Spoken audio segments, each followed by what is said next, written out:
Ulster, 27 points to 22 winners over Northampton in the only game that was played this Friday in the Champions Cup. Amid all the drama of all the cancelled games and postponements and whatnot, remember Leinster and Montpellier was 28-0, and that drama still seems to be going on a wee bit. We actually had a pretty entertaining game of rugby here. I just watched it Saturday morning for me here in New Zealand. Nice late kickoff in Europe means a late morning, 9 o'clock kickoff here. So yeah, breakfast in rugby, good way to start the day.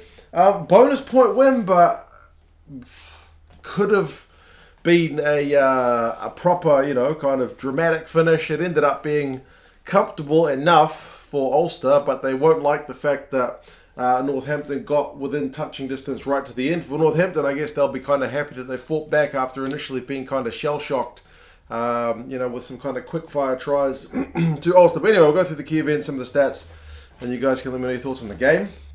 As I mentioned, kind of quick-fire start. The Ulster crowd was well into this game and their team responded in kind. The first try of the game through hearing was just about the first minute.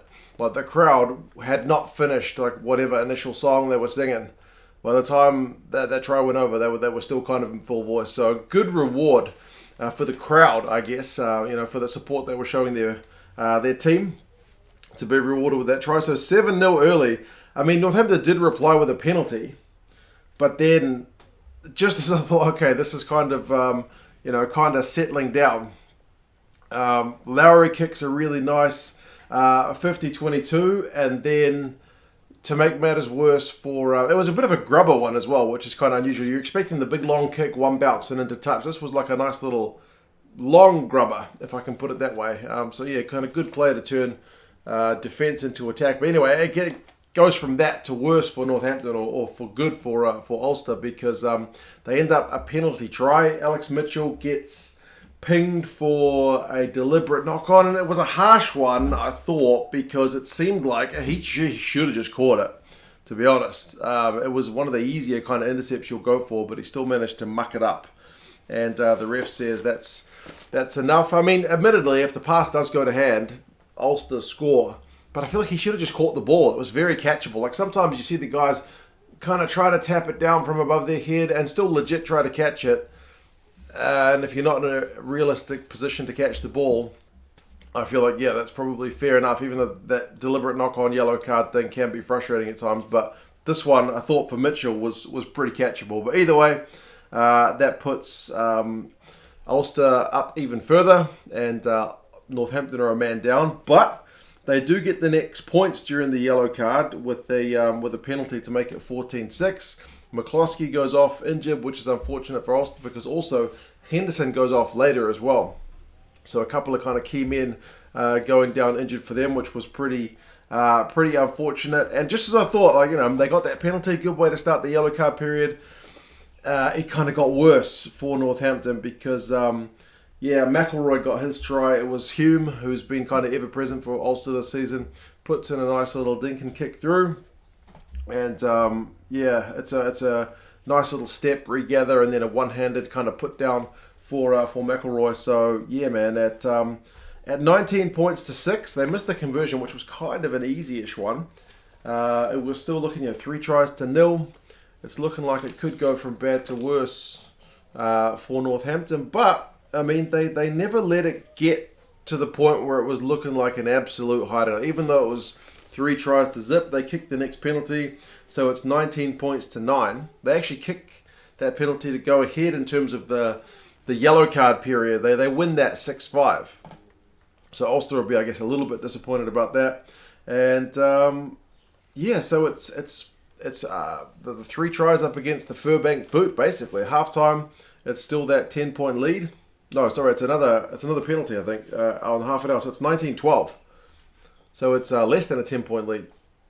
So it's maybe it's when we're happy you're 1 try away from a bonus point, but the game is far from in the bank. Halftime stats: it's possession 62-38, territory 54-46. So Ulster kind of well on top, but they've conceded 2 more penalties than Northampton, and Northampton are doing their job of kind of kicking them over to keep the scoreboard ticking along. Second half, Ulster did make up for their kind of misconversion. with that try. They had through McElroy with a kick to put it back to a 10-point lead, 22-12. I think it was Ray who was also kind of ever present. Him and Timothy who gets star of the match. For Mullen as well, get some breakdown penalties towards the end, but that's more like the last quarter for Mullen anyway. But keeps the scoreboard ticking for the Ulster side this time. So it's 22-12. Henderson goes off. I'm shaking my head at that one because that guy seems to have no luck of recent times. But it was a weird moment because the pressure's on for Ulster to chase the bonus point, but also to keep the game safe.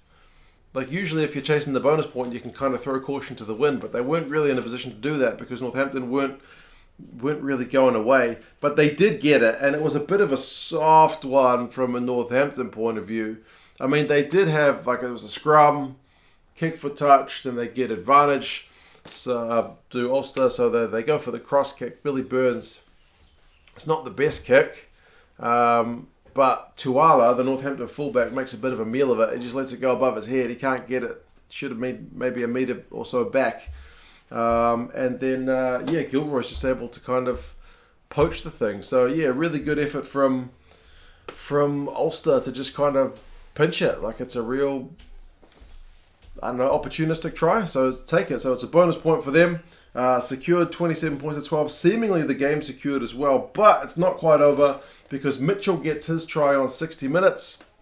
A nice little snipe. And then he kind of, Northampton are having a few decent attacks, but they keep getting turned over or knocking the ball on. It's a bit frustrating, but you got to give credit to Ulster's defence. But Mitchell's snipe at the death sets up Skorsan for the try like a minute out from the end of the match. So it's 27-22. They missed the conversion, but with that, it's game on for the last minute. Grand Slam finish is what you want, but not to be. Ulster win a penalty. They don't opt for 3 to deny Northampton the bonus point. They just kick it out. It's game over. So, tries 4-2. So bonus point win. Losing bonus point for Northampton. Run meters 366 to 218. So Ulster dominating there, but more meters per carry for the Northampton guys. Turnovers 1 is 6-3. So Ulster winning that one. More possession, more territory. Laws gets 17 out of 18 tackles. Ribbons 15 out of 18, which is not bad. Timony 12 from 13, so some good defensive shifts. But McElroy, Lowry cranking up the run meters. So, overall, pretty entertaining game. We'll see what happens with the rest of the competition because we're not quite sure what's going to happen with all the COVID stuff at the moment. So they'll have to kind of sort something out, but we will see. You guys let me know your thoughts on the game, and I will talk to you guys again soon. See you later.